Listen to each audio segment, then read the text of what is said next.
علم پاک بھی دیکھا ہے اور دیگر بھی جو ہے نا وہ چیزیں اس طرح کے، یہ تو اہل تشیع کی تشبیہ ہے، وہ اس طرف ظاہر ہوتا ہے. تو یہ کیا معاملہ ہے حضرت؟ آپ تو اہل سنت سے ہیں اور الحمدللہ سلسلہ بھی آپ کا قادری ہے.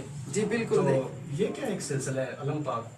جی یاد رکھے کہ فقیر جو ہوتا ہے وہ فرقوں میں نہیں پڑتا. جیسے بلے شاہ نے فرمایا تھا نا کہ چل بلے آ چل اتھے چلیے جتھے عقل دے سارے انے، نہ کوئی ساڈی ذات پہچانے نہ کوئی سانوں منے.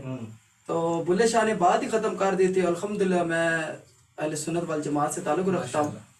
اور یاد رکھ لے کہ یہ جو پرچم ہے علم، یہ کسی فرقے کا نہیں ہے. مولا علی کے لالوں نے قربانیاں دی کربلا میں، وہ کسی فرقے کے نام نہیں کی. یہ دین کا پرچم ہے جس کے اوپر آپ کو پتہ ہے کہ یا اللہ، یا محمد، یا علی، یا فاطمہ، یا امام حسن حسین لکھے. تو دنیا کی اگر مثال لے لیں، اگر آج ہم کسی پارٹی کے تو خوشی سے چھت پہ اپنا وہ پرچم لگاتے ہیں، پہچان ہو.